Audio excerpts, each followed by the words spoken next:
Ebenezer, the true life story of Ebenezer Scrooge, by Douglas A. Bass.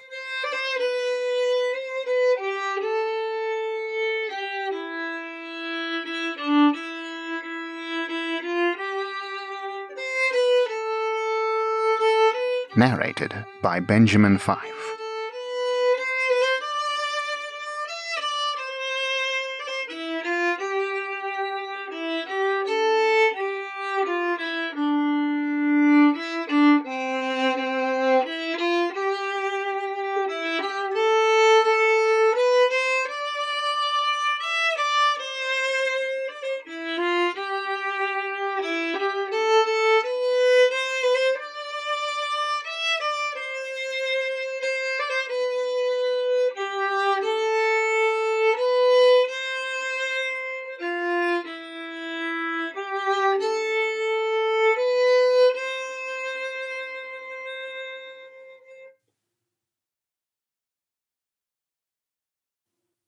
Prologue. I am quite an old man, quite old and quite ill. It is possible that I have seen my last sunrise and my last sunset. All that my life was meant to be or not meant to be has been. This bedchamber is likely to be my last earthly shell, as it is now more likely that I will visit the other side of eternity than the hallway just outside my door before the new dawn arrives. Don't be sad. I see the woe in your eyes, and written within the crevasses of your forehead. I am not. Sad, that is. I have lived a good life, a good, long life. A great deal longer than anyone thought I would when I was a mere, undersized, crippled lad. I am certain that the undertaker peered in my window on more than one occasion to see if there he would find a crutch without an owner. The gravedigger had his shovel at the ready. The stonemason awaited the word so that he may chisel in the date of my surely inevitable demise. Had it not been for the efforts and attention of one reformed sinner, one wretched soul that broke free from his self-forged manacles, I likely would have satisfied all of those who expected my early exit from this mortal coil. Had one man not defied the odds, and overcome a greater threat to his existence than even I myself was facing, a coffin that could have been fashioned from a mere sapling would have assuredly cradled me as my final resting place long, long ago. Had he not allowed the miracle, and yes, there is surely no other word to describe it, to transform his essence, his very being, why, we would not be having this conversation right now. No, there is no reason for you to call for the nurse. Please do not seek her. I need no medication. I am quite lucid. In fact, I see the world more clearly now than perhaps I ever have. I see you more clearly than even you see yourself. I see the fear in your eyes. I know not whether it is for me due to where I shall soon be going, or if it is for you due to where you shall be remaining. And so I shall tell you why I have summoned you here. Why I have asked for you, and specifically you, to come to my bedside before I breathe my last. I possess within this ancient frame a story that must be told. A point of fact, it is a story that has already been told, and told quite well. It is a story that inspired many, a story that touched more. A story that continues to reach out to the world and embrace all newcomers with its wondrous tale. So why must I tell you a story already told? Because it is time for the world to know the truth. Yes, the fanciful yarn that is now within the public consciousness is a lovely one. And yes, there are facets, indeed a great many, that are true to the actual events. But to understand greatness, one must deconstruct the caricature and discover the man hidden beneath. Why? Because only by recognizing that this man lived, he breathed, he loved, he had pain. Oh yes, so much pain. Just like all of us, can we look at him as an example of what we ourselves can achieve. If he is a mythical creature, an archetype, as he now exists in the public mind, transformed from miser to magnificent in a wonderful fiction. We cannot touch what he achieved. We can only look at it from afar. We can marvel at it, yes, but he remains out of reach. He should not remain so. He should be with all of us, showing us that greatness can come to any one of us at any time.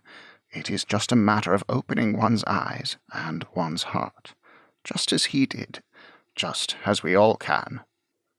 Of course, by now I am sure you realize who the man is to whom I refer. I speak of my dear uncle, past these many years. I think of him often, and you may think me mad, or may attribute it to a decaying mind, but of late I have seen him. We have spoken, sure as I am speaking with you right now. It was he who originally gave me permission to reveal what he had recounted while he lay upon his own deathbed, and I sat where you sit now. It was he who I know was present when I did so at the sainted man's funeral, and it was he who just last eve told me it was time to correct that which is incorrect, to make clear what is now opaque, to bring the truth to all with ears willing to hear, so that his message can shine through with no distractions. What is that message, you say? It is never too late. It is never too late, until we are gone and regrets are all that remain in our wake. Don't worry if you steer your ship into rocky shoals. It is the escape from shame that makes all the difference. And there is always, always, always an escape back to the deep, calm, peaceful seas from whence we came, and where we are all destined to go, if we are willing to make the choice to go there, and we can all make it. So, if knowing the truth rather than the fantastic tale we have been told will bring us to this all-important realization, why did I not right the wrong when it was first released to the world? Why have I not since then come forward with what I know to be so, instead of allowing the fanciful fiction to take root in the minds of the people of the world? It is quite simple. I saw all the good it was doing, even in its abridged form, even in its inaccurate form. Almost immediately it captured the hearts of all who were privileged enough to read it, or have it related to them. The version of my uncle's tale that swept the world gave joy and hope, and transformed the season. Why, I dare say the Yuletide as I have seen it with my own eyes since the time of its publication mirrors the one I visualized as I read those words, almost as if the imaginary world of one man's mind poured out from those written pages and splashed upon our reality in vivid color and dynamism, and for that I was very grateful. The story of my uncle's life, distorted as it may have been, was bringing a blessing to the world in a manner I concluded he would have been pleased to see. So I remained silent. But no more. My uncle sees what lies ahead for us on the earthly plane, and he shudders. He will not tell me more, but surely you can sense the change in the air. The world's governments are taking sides, are arming with new weapons of death, are taking us to the precipice of potentially the most devastating conflagration ever seen. Hope is needed. The retelling of an old tale won't bring it. Believing that the amazing transformation of his heart only occurred because he was somehow special or different, or a myth, certainly won't bring it.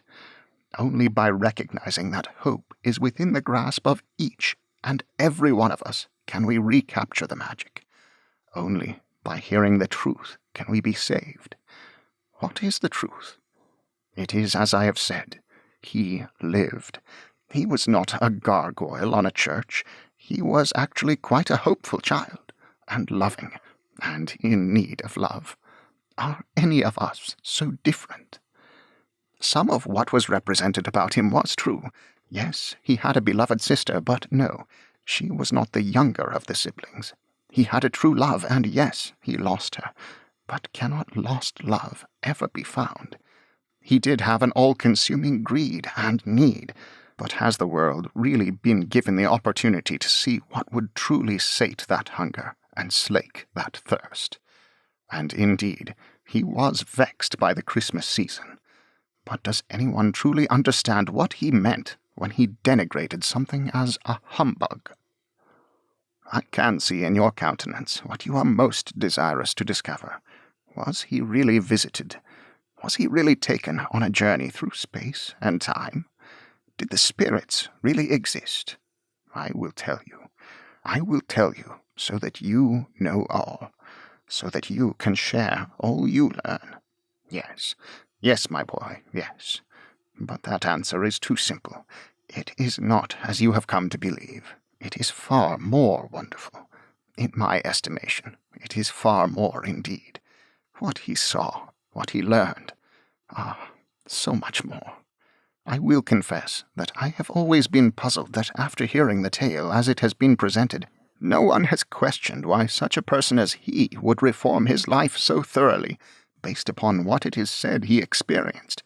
We are told he is an unremitting, greedy, grasping miser, who cares for no one and nothing except from where the next shilling lining his pocket was to come. We are also led to believe he has nothing but contempt for the rest of society, whom he sees as parasites and obstacles. If so, why would such a person feel dismay upon learning that such contemptible beings cared nothing for him, and even rejoiced upon learning of his death? Would this not confirm his loathing for these inferior insects? Instead, we are expected to accept that he was devastated by this revelation. Nonsense. Furthermore, in the story we have all come to embrace, my dear uncle seems unaware that death awaits all of us if we travel far enough into our future. Foolishness. He breaks down in tears, promising not to be the man he was upon seeing his own grave. Why such poppycock? He was a very intelligent man, and he knew of mortality. Of course he did. Imagine if this tale were of a man we were led to believe was a saint his entire life. At the end of his journey, would he not also be shown a gravestone with his name on it by a spirit of things yet to come? Or are we to believe that a man's good deeds bless him with immortality? Utter rubbish. In addition, while we are on the subject, what would his travels to the past have accomplished had the good author been accurate in his retelling? We see a lonely young boy, a happy young apprentice gentleman, and a foolish fiancée. Yes, upon reflection one could describe him in these terms as a broad summation of select vignettes of his life. But how would recounting such episodes alter the man? What would spur a rational being to wholesale change based upon the scenes of his life we are told he was shown? I say nothing. I repeat, nothing. I would be remiss if I did not address the false narrative regarding the impact I played in my uncle's reformation. We are to believe that he simply saw my small, crippled frame, and his heart melted like icicles from an eave on an unusually warm day. And after we have already been shown his utter contempt for young people no older than I, playing in the streets or singing seasonal carols. Are we to believe my uncle had a tenderness for the ill and infirmed? After we were told that he wished the unfortunate of society should die and decrease the surplus population. But you are saying, it was not that I was ill, but that I was surely to die before the calendar once again brought us to the 25th of December, 1 year hence. Again, I say, would the man as described by the good author really have cared? We are to believe that his foundation was shaken and utterly in tumult. I submit that the man described in the early pages of that publication would see my impending departure from among the living as an economic boon for my family, in that my father's meagre resources would be now spread among a fewer number of mouths to feed. Contradict me, an old man lying on his deathbed, if you dare.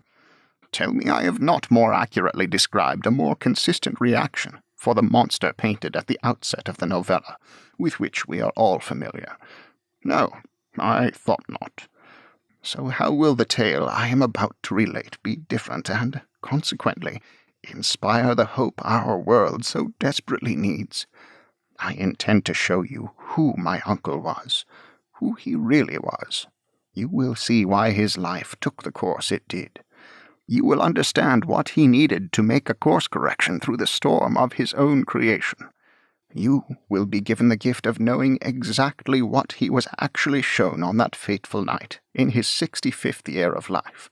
You will know why such visits were necessary, and what they taught him, and why, but for this miracle, he could learn no other way. So, listen carefully, my child, as I speak my last.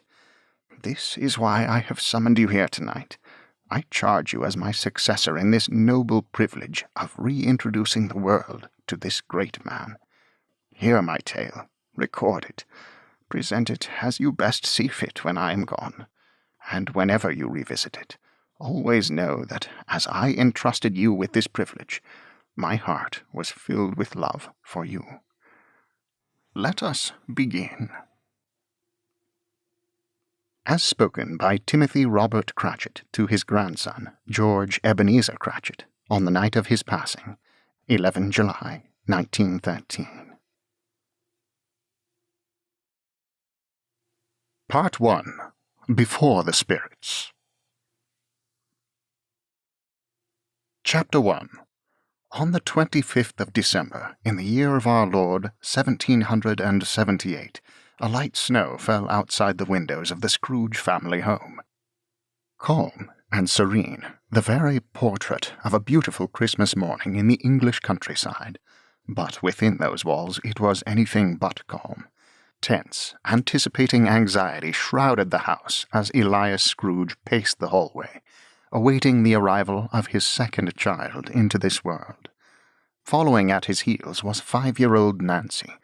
She was dressed in her fine white nightgown and held tight to her baby doll that her mother had made for her.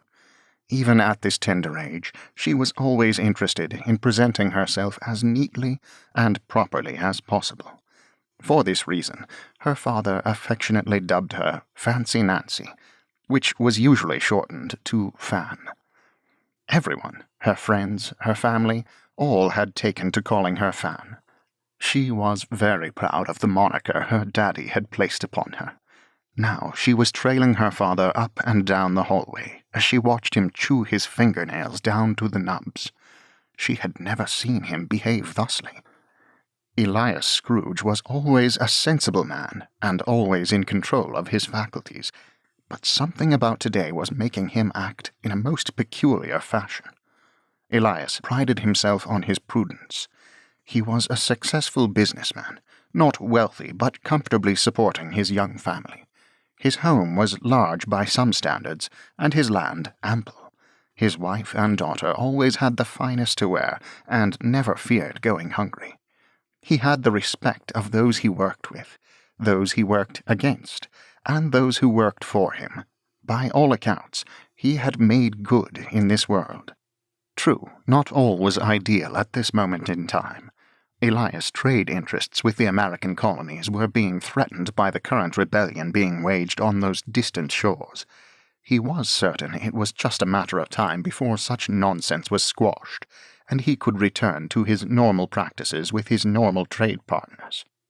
For the time being, he shifted his interests so that he was participating in supplying the noble redcoats who were forced to sail so far from home to maintain the integrity of His Majesty's realm.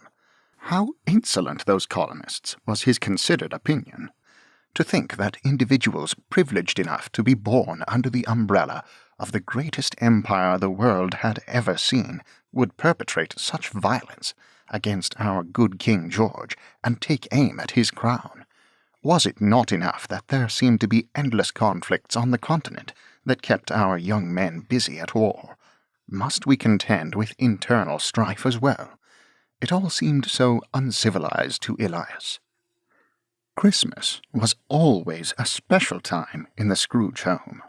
His dear Elizabeth, who was now on the other side of his bedroom door with the midwife and her sister, Nancy, after whom Fan was named, always took special pride in adorning the home in holiday splendor at this time of year.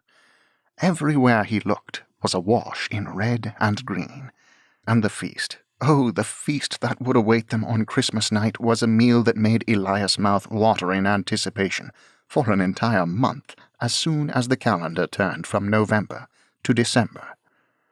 His was truly a blessed life, he was aware, but it was never as obvious and evident as at Christmas. And now Christmas was about to become even more special to the Scrooges, because they were about to be given the greatest of gifts one can receive on this glorious day. They were about to welcome a new baby into the home. Fan was about to get the baby brother or sister she had been asking for ever since she was 3 years old. Elias and Elizabeth were about to have a new bouncing bundle of joy to fill their home with more love. And there was a great deal of love in that home, to be sure. Elias and Elizabeth met at a Christmas party hosted by her father in her family's home. Elias had been invited by Elizabeth's brother, Christopher, with whom Elias had some business dealings which led to their friendship. He could always remember the moment the bolt of lightning struck him, and Cupid's arrow pierced his virgin heart. The music was playing, and Elizabeth was dancing merrily. He looked up, and their eyes met. She too felt the electricity, and she could not avert her gaze. As a result, her concentration faltered for a moment. Her feet got tangled up with the gentleman with whom she was dancing, and she ended up sprawling to the ground in a most unladylike fashion. Elias ran to her side to see if she was injured. Elizabeth looked deeply into his eyes and assured him that, other than her pride, she was perfectly well as she tried to hide her embarrassment. He smiled at her and reached out his hand to assist her in rising. From that moment to this one, they have been as necessary to each other's existence as the very air we breathe and the food we consume. After 6 months of courting, Elias asked for and received permission to make Elizabeth his bride. That was 7 years ago. The home became more filled with love when young Nancy Elizabeth Scrooge was born, just 2 years later. She had her father wrapped around her little finger from the moment he came into the room and laid eyes on her. He could not believe how much luck the good Lord had blessed him with.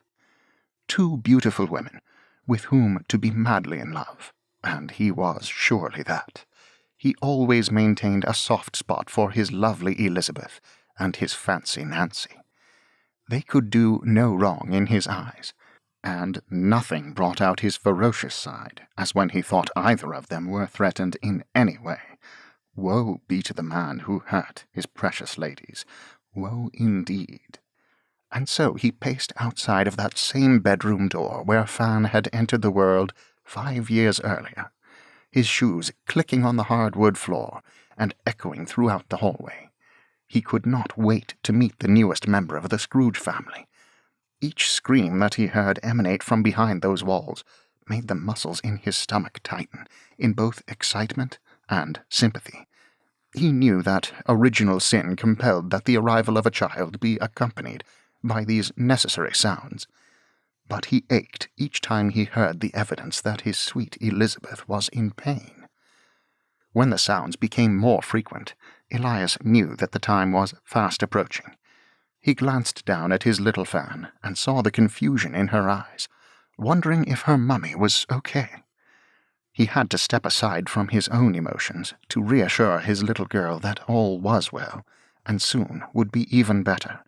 Soon Mummy would present us with a Christmas gift that we would never forget. A new baby would soon be here.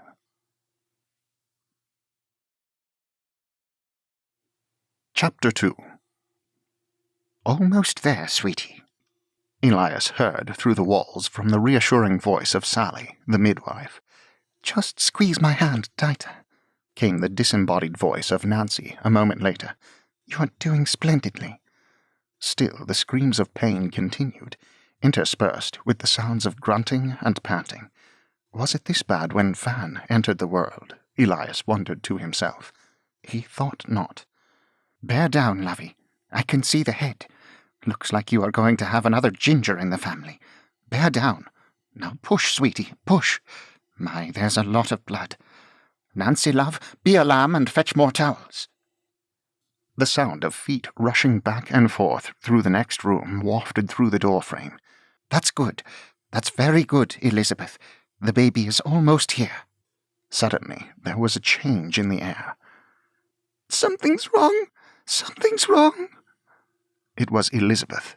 Her voice was panicked. "Mummy," said Fan, and she burst out into tears. Elias bent down on one knee and placed his hand gently on Fan's wet face. Although he was just as frightened as she after hearing his wife's alarmed cry, he knew to be strong for his beloved daughter. "Fan!" More cries. "Oh no! Oh no! Oh no!" emanating from the next room. "All is well. I know it sounds frightening, but this is quite normal. All is well. It shall all be over soon." As he spoke, Elias motioned behind Fan's back with his free hand for his servant, James, to fetch her and take her away. "Fan, go with James. He will bring you to the dining room, and will give you something sweet to eat," said Elias, barely able to contain his own panic, but keeping his voice steady nonetheless.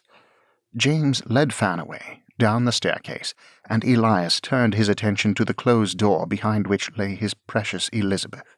He knew she did not cry out thusly when Fan was born. She cried out, yes, but not in fear, not with a conviction of doom. Not as now. Elias turned and reached for the doorknob. "Elizabeth," Nancy cooed, "all is well." It froze Elias momentarily, and his blood ran cold to hear his sister-in-law repeat the same words he had just spoken to Fan, because he knew he did not truly believe his own statement, and it was based on nothing more than fervent hope. He suspected the same was true of Nancy's words. "The head is out. One more push should do it, sweetie. Come now, you can do it," said Sally. "You can do it," encouraged Nancy. As Elizabeth squeezed the muscles of her abdomen in a final push, Elias turned the knob and entered the bedchamber. What he saw terrified him to his very soul. Elizabeth was on her back, unmoving and unspeaking, her skin pallid as a corpse, her head tossed back upon the pillows behind her. Sally was holding the new child, but all Elias could focus on were her hands, her blood-soaked red hands. It was as if she had plunged them into a bucket of crimson paint. They were not merely wet, but were coated and dripping. Elias rushed to Elizabeth's side. She was breathing, but barely. Her pulse felt faint to his touch, her skin cold and clammy. Chaos reigned within the room, although everything surrounding Elias and Elizabeth appeared to occur in a world where time has been reduced to a speed 1,000 times slower than is normal. Elias was vaguely aware that Nancy was rushing to the door to find someone to summon a doctor. He could hear from what seemed like the end of a tunnel miles away the cries of a newborn, but the sound did not register as coherent within his brain. The bedsheets were soaked in blood, which now smeared Elias' coat and trousers. But within that bubble in which existed only Elias and his Elizabeth, they seemed insulated from the exterior world. Elias kissed the back of Elizabeth's hand that he was clutching so tightly with both of his own. With that, she stirred and looked up at him. Her countenance was one of peace. She smiled. "Bring me our child, Elias," Elizabeth spoke in barely a whisper. Elias' eyes were as wide as saucers. His heart pounded within his chest. Unthinking, his head nodded back and forth upon his neck. He looked over to Sally and motioned for her to bring the babe. Sally complied, and when she reached Elizabeth, she put the child in his mother's arms, but kept her hand behind the child's head to keep him safe and steady. "Oh, look, Elias," said Elizabeth sweetly. "We have a boy." She squeezed her son to her breast with as much strength as she could muster, which was but a pittance. Elias looked to his child for the first time, and saw his angelic face. Staring back at him unquestionably and undeniably were Elizabeth's clear blue eyes. He looked back to Elizabeth. "What shall we name him?" she whispered.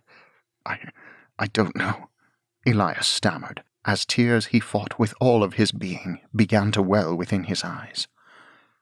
"Let me look at him, and perhaps he shall tell us," escaped from Elizabeth's lips.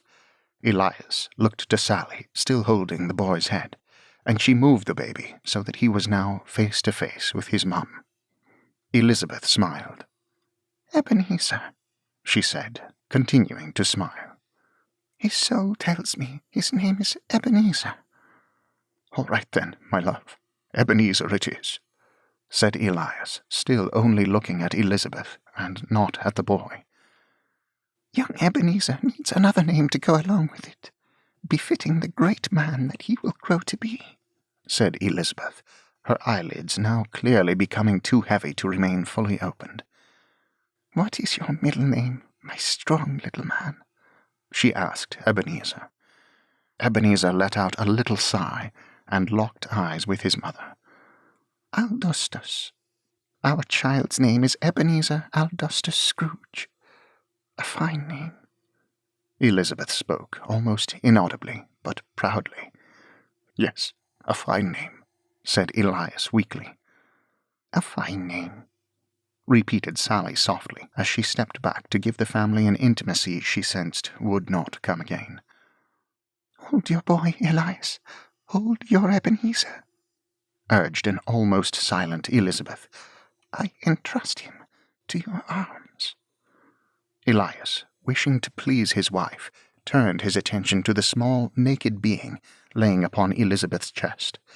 He picked up the child in his hands, with his left hand under the boy's bottom, and his right behind the boy's neck and head. Elias stared at Ebenezer for a long moment. Ebenezer's eyes met his father's, and they stared at one another, transfixed in each other's gaze. Elias felt a pang within his core and looked away, turning his attention back to Elizabeth in the bed. "My dear," he began, but then he realized Elizabeth's eyes, while slightly open, were no longer seeing. Her nightclothes were no longer slowly rising and falling upon her chest. Her final moments had passed. Her last sight was of her two men, her two Scrooge men, looking each other in the eye. There was the trace of a smile upon her pale, cold lips.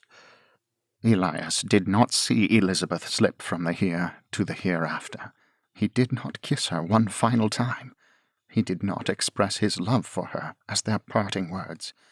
Instead, he was looking at a baby, a stranger to his home and his life, one who was supposed to usher in the greatest joy, but instead ushered in the greatest pain. Suddenly, Elias could no longer bring himself to touch the child. "Take him," he demanded of Sally. She did so. "Elizabeth, my dear, dear Elizabeth," Elias wailed as he embraced her now still body and shook with sobs. Sally came back over and placed her hand on Elias' shoulder. "Mr. Scrooge, my deepest and most sorrowful condolences." "Go and leave me," he growled, "and take that with you as you exit." "Mr. Scrooge," said Sally, slightly taken aback, despite her understanding of his grief. "It is time to let God have what he has chosen to take for himself, and for you to take care for your children, whom he has chosen for you." "I said leave me. I care nothing for a God nor a child that robs me of my love," spat Elias, still holding Elizabeth with both arms. "Mr. Scrooge," gasped Sally, "such blasphemy will not render Elizabeth's soul more at peace, and such vitriol toward your son is inexcusable." "Elizabeth was my son," cried Elias, "and my moon, and my stars. Oh, Elizabeth, why do you leave me now?" Nancy returned to the doorway of the room, out of breath, after having rushed to send for the doctor. She saw the scene before her, and began to weep softly. She slowly entered, and walked towards Elias and Elizabeth, still locked in their final embrace. "Oh, Elias," said Nancy, "we have lost our dear Elizabeth. There shall never be another like her." "No," whispered Elias, "there shall never be." He finally released his wife and lay her in a comfortable position on the bed. He and Nancy stood, staring at her and weeping. Their attention was so focused on Elizabeth's body that they did not hear Fan enter the room. "Is Mummy with God now?" she asked softly from beneath the doorframe. Elias and Nancy spun around upon hearing the young voice. They watched as Fan slowly walked towards her mother, but she did not cry. She leaned in and kissed her mother's forehead and made an observation. "Mummy is smiling. She must be happy in heaven." Elias and Nancy looked at each other in surprise, not knowing exactly what to do with the unexpectedly stoic little girl before them. They watched as she walked over to Sally, still in the back of the room, holding the baby in her arms. Fan looked at him, and then peered up at Sally. "What is his name?" "It is Ebenezer, little miss. He is your new brother." Fan examined Ebenezer with her eyes, slowly looking him up and down. Ebenezer stared right back at his big sister. Fan put her hand gently on Ebenezer's forehead and leaned into him. "I am your sister, Nancy Elizabeth Scrooge, but you may call me Fan. I shall love you all the days of my life. We do not have a mummy, but you will always have me. I swear it." With that, Ebenezer closed his eyes and fell into a peaceful sleep. And that is how Ebenezer Scrooge entered this world. Chapter 3. An outside observer could be excused if he mistook Ebenezer for an orphan in his early years. Such was the time spent with and affection given to the boy by his one remaining parent. The Scrooge family was split in a regretful, rueful dichotomy. On the one side was Elias, a doleful man who could no longer focus his attention or energies on much other than his own pain, and who found the rare, elusive smile only when elicited by his beloved daughter. On the other was Ebenezer, the very epitome of youthful exuberance and hopefulness, an angelic vision with eyes as blue as the ocean after a storm, and hair the ruddy color of a sunset sky on a crisp autumn eve, whose basic needs, such as feeding, bathing, and clothing, were met by the hired servants of the house, and of course by his doting sister. Fan was always keeping her watchful eye over her little brother, acting more mother than sister, despite being a mere 5 years his senior. Elias could not accept the loss of his dear, sweet Elizabeth. With each passing day, he became more withdrawn. He often would not come to the table for his meals, preferring instead to lay in his bed, now far too large and empty. On many such occasions, young Fan would entreat the servants to assist her in bringing up trays of food to him, so that the two of them could have an intimate sup together. Even when his appetite would not stir within him, and even when his mournful eyes simply wished to gaze blindly at the abyss, Elias could never refuse his Fan, except with regard to one topic, and one topic alone. Ebenezer! Elias could not stand the sight of the boy, could not stomach the odor of his skin, could not tolerate the sound of his cries, could not, never, look the boy in the eyes. Whenever Fan would carry her brother near her father, Elias would snap at her to remove the child from his presence. Whenever Fan would attempt to discuss Ebenezer with her father, Elias told her to purse her insolent lips and not to expel any further air that carried the child's name upon it.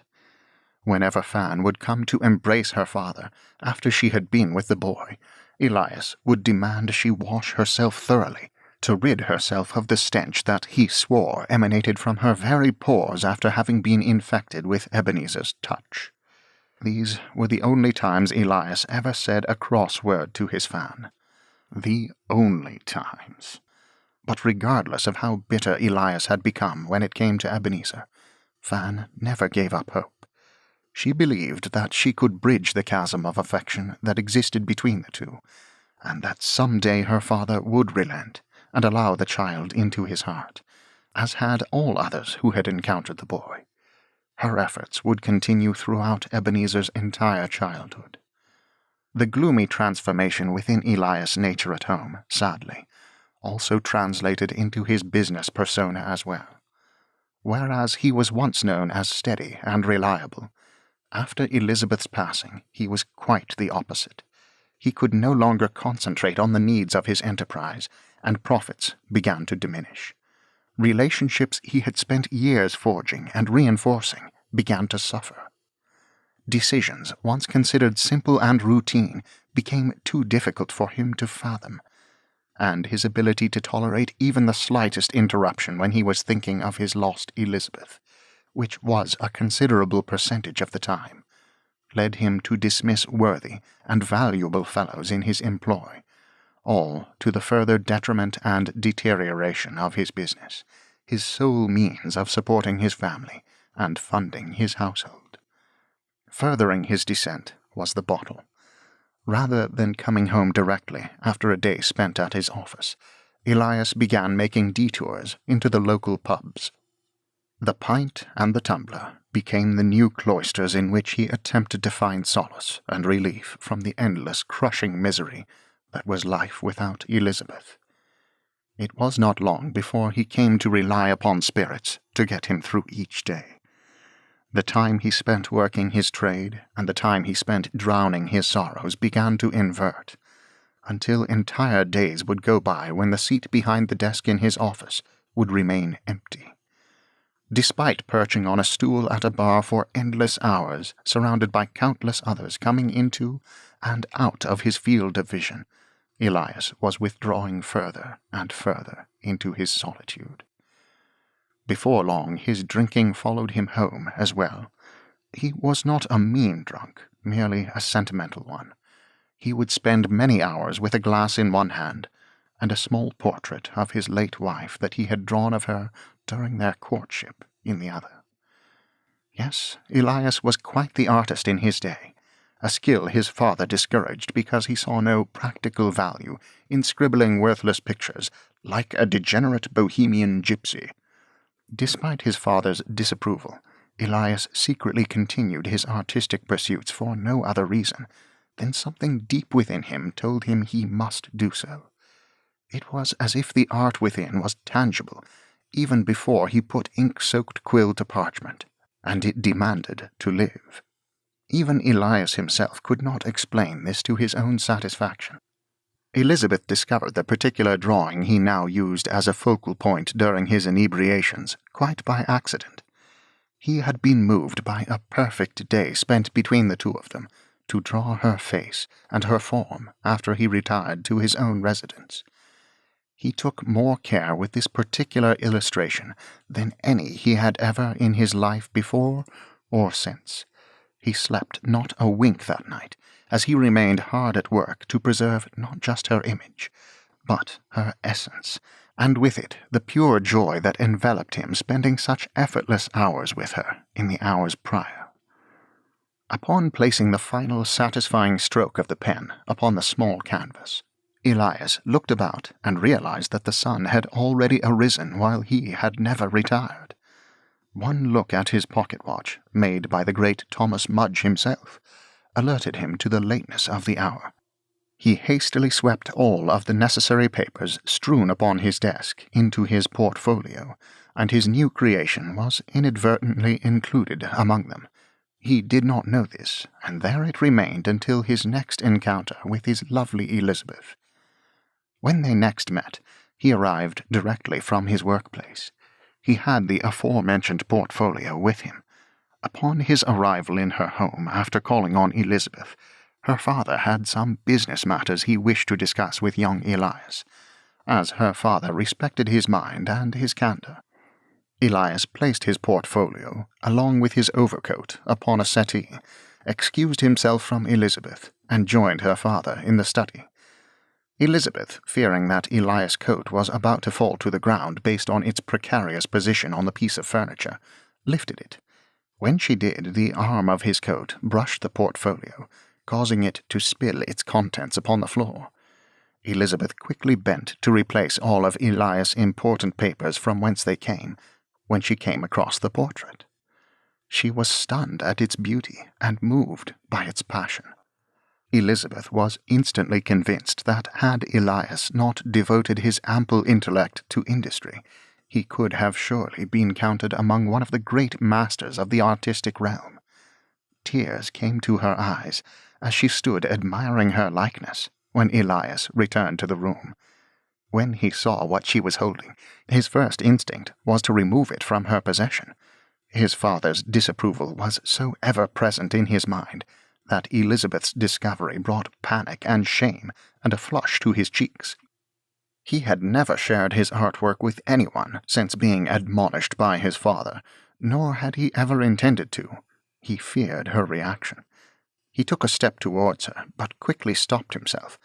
She brought the picture down from before her now weeping eyes, and looked at him with such a tenderness, his fears melted away. "Did you create this exquisitely beautiful portrait?" she asked him. "I did," he replied simply.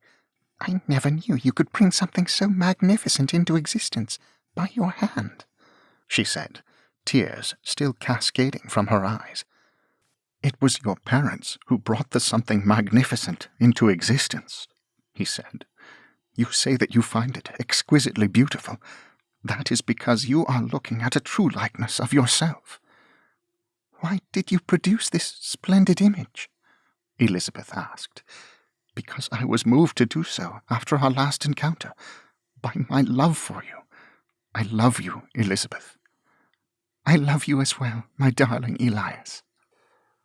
That was the first time the two had ever expressed their love for one another, and it was this interaction that Elias thought of as he stared at the now slightly faded portrait of his dearly departed love when he lost himself in the drink.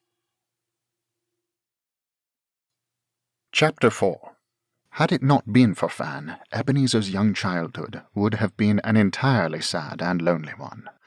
As early as he was able to perceive, Ebenezer was acutely aware that his father held no tenderness in his heart for him. He was likewise aware that all of his basic needs were being tended to by those who were in his father's employ, and he was simply one more task to complete in furtherance of receiving their monthly wage. But Fan, oh Fan, she adored little Ebenezer right from the start. When he was an infant, she loved to feed him, to pat his back until he produced his necessary gaseous emanations that she called his blips, and to dress him in his tiny outfits. But above all, she loved to bathe him.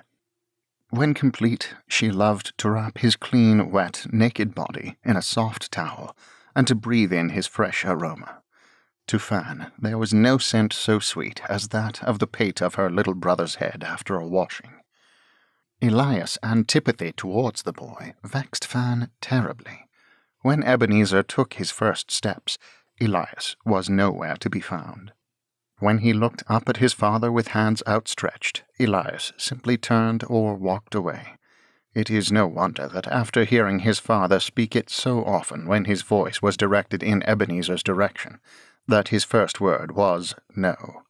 Of course, Elias was not present to hear the utterance, and when told of it, he simply sneered and asked the servant who reported the milestone to reserve her voice for matters of importance in the house. As he aged, Fan took great pleasure in observing as Ebenezer developed his own particular idiosyncrasies.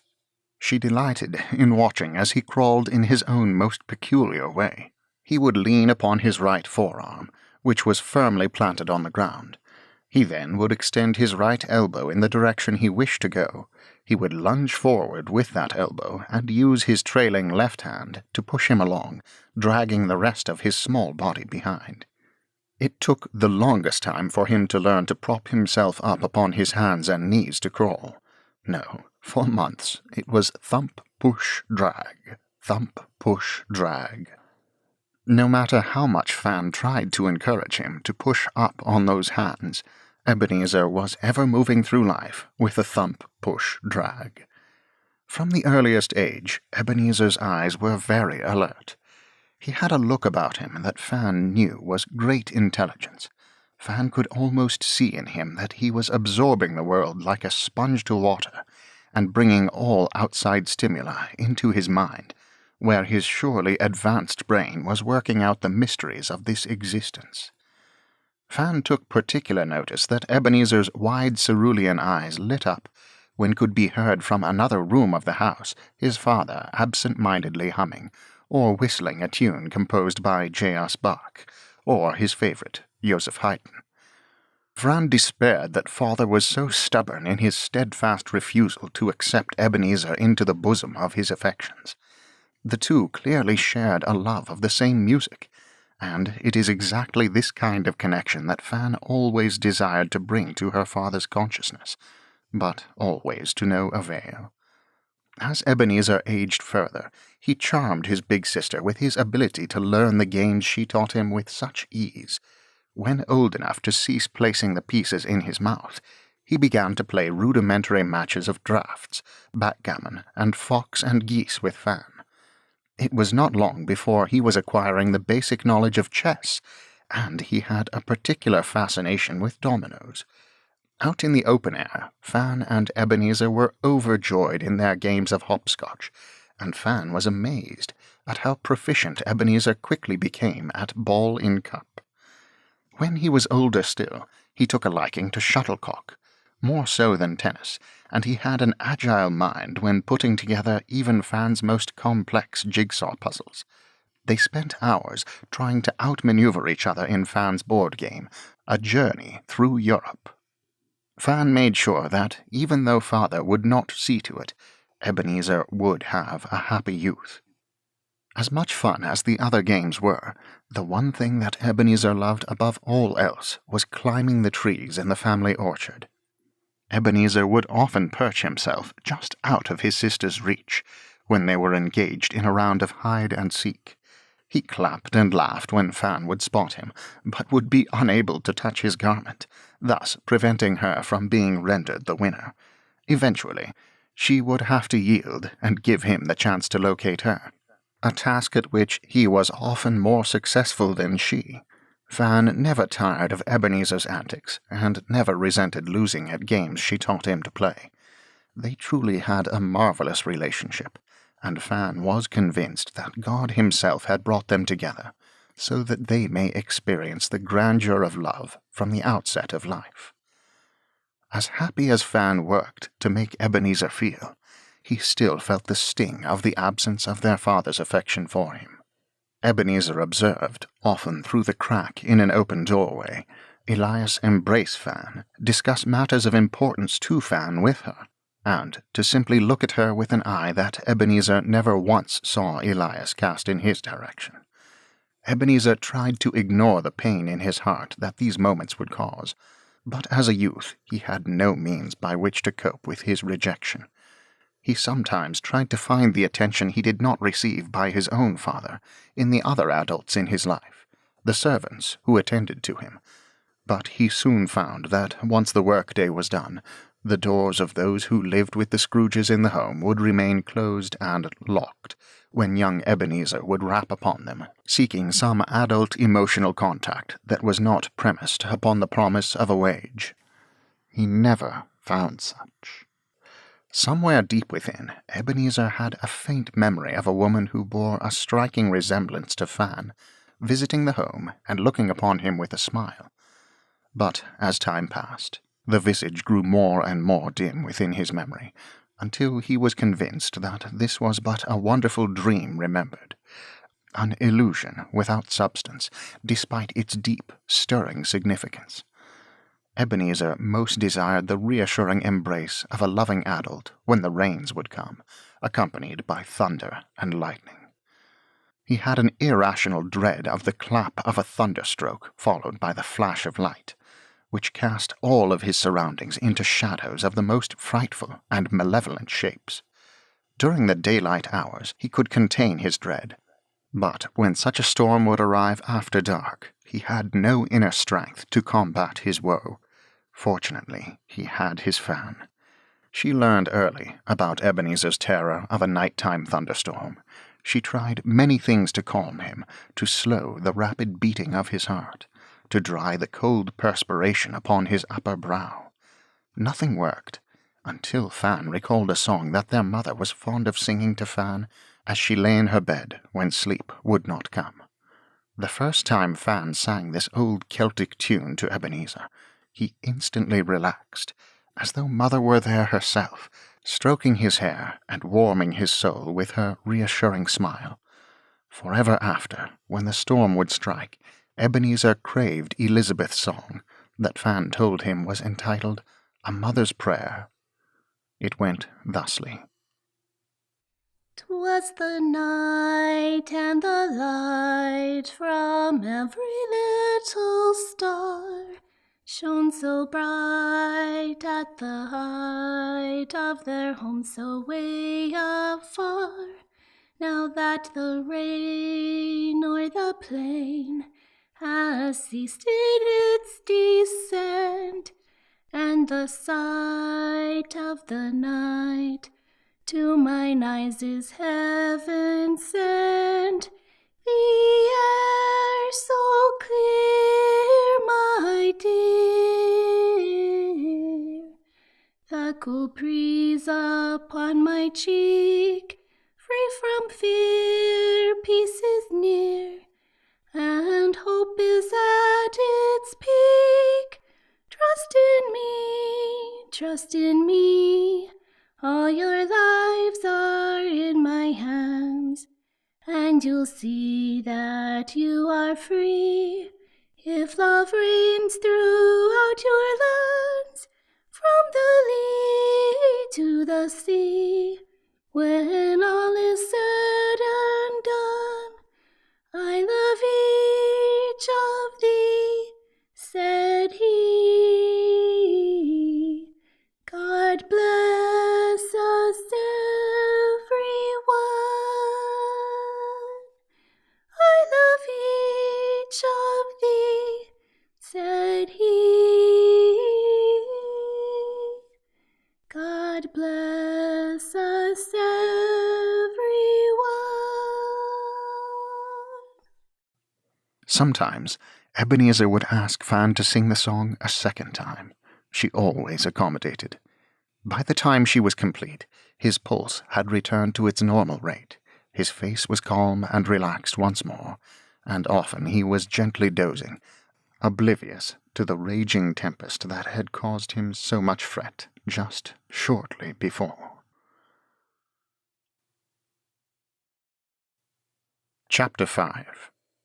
As it has been true of children throughout the ages, if they do not receive the positive attention they crave from an emotionally absent parent, they will do what is necessary to elicit the only other type of attention that is possible. Ebenezer was no different. There were times when his young mind could not accept being ignored by his paterfamilias.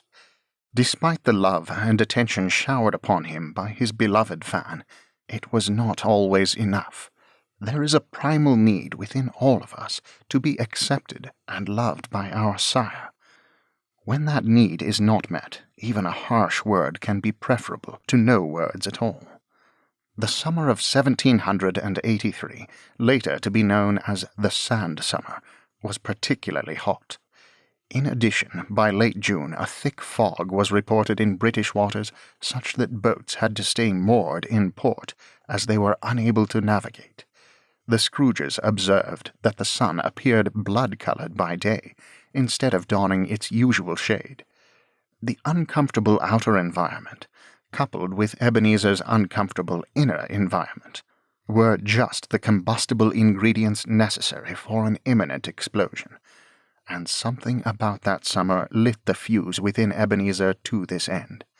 But each time, believing she was shielding her little brother from trouble, Fan was there to douse the flames of Elias' anger.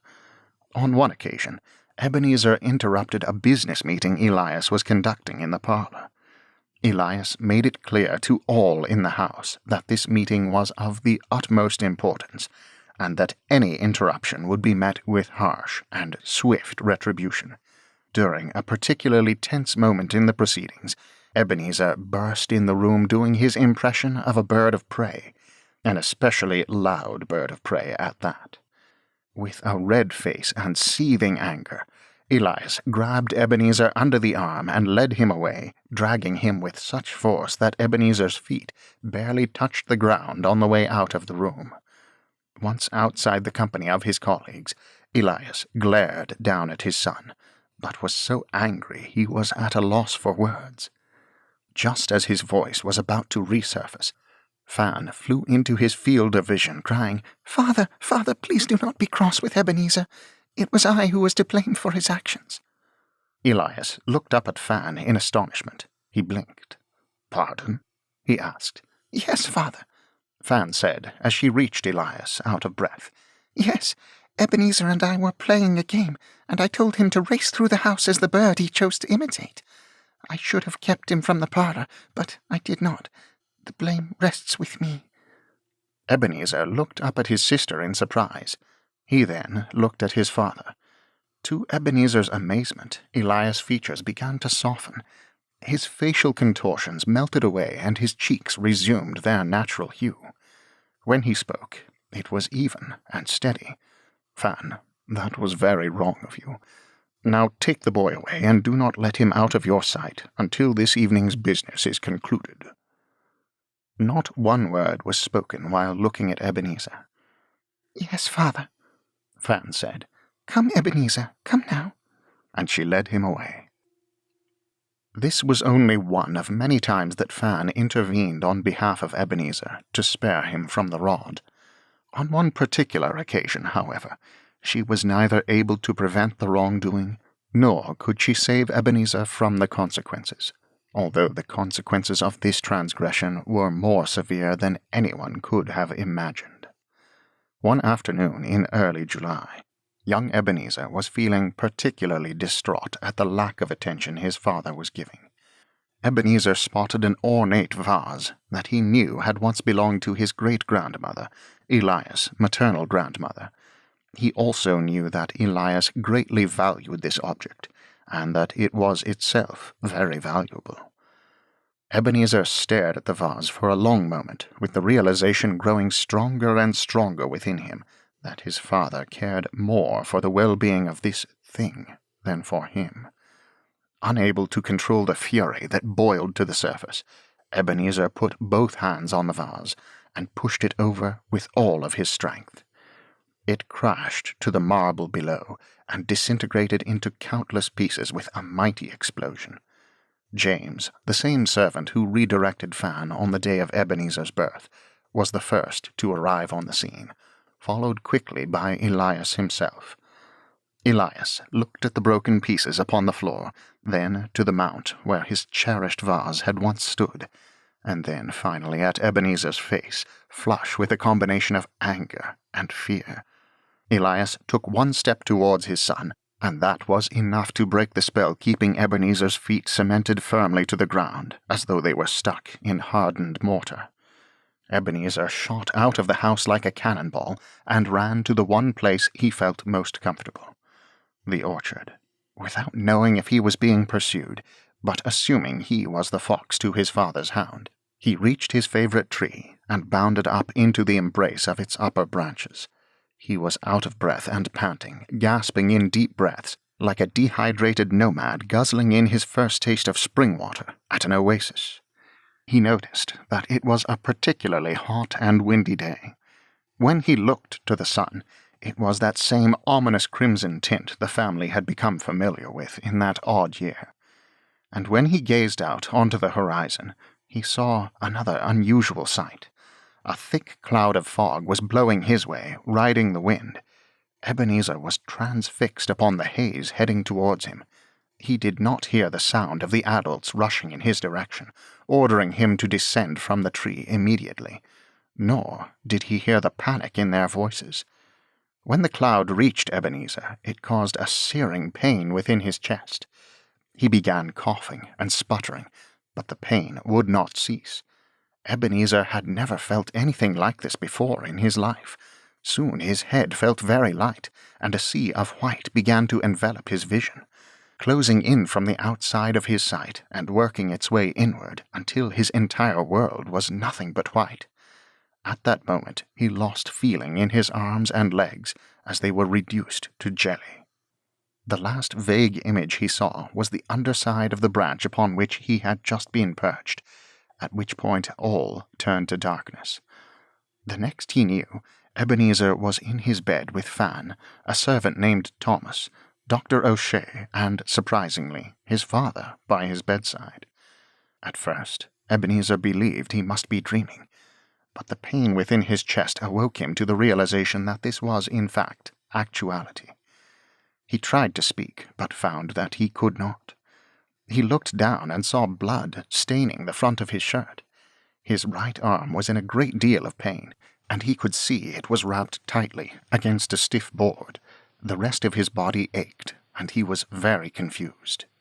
Ebenezer was a victim of the lucky haze, along with tens of thousands throughout Europe. Many were not as lucky as young Ebenezer. Many did not escape with their lives. Not unlike the pain buried deep within Ebenezer's bosom that had its fill before erupting that summer, Lochie Mountain, in the south of Iceland, had a pressure within it that required relief. Over an 8-month period, between 1783 and 1784, fissures opened up on either side of the mountain and spewed out clouds of poisonous gas. One such gas was sulfur dioxide, and, as we know now, inhaling this compound causes severe damage. The gas reacts with the moisture within one's lungs and produces sulfuric acid, which literally eats away at one's insides. It is estimated that 23,000 Britons died from the Lochie poisoning, with countless others injured, as was young Ebenezer. As the summer progressed, in addition to being extremely hot, severe thunderstorms dropped unusually large hailstones that were reported to have been powerful enough to kill grazing cattle. The winter did not provide relief. The same phenomena that had caused such an unusually hot summer also caused an extremely cold winter, which killed approximately 8,000 more people throughout Britain. The weather continued to the extremes for the next several years. In fact, several years later, this weather led to a surplus harvest in France that caused poverty to explode among rural workers. This, coupled with droughts and subsequent bad growing seasons, were major contributors to a sudden increase in poverty and famine that many now believe contributed to the French Revolution in 1789. As for Ebenezer, his voice returned and his broken arm healed, but the damage to his lungs was lasting. This was the beginning of his susceptibility and sensitivity to respiratory illnesses that would plague him for the remainder of his life, all caused by the build-up of pressure that needed a release. And once released, the world was never the same.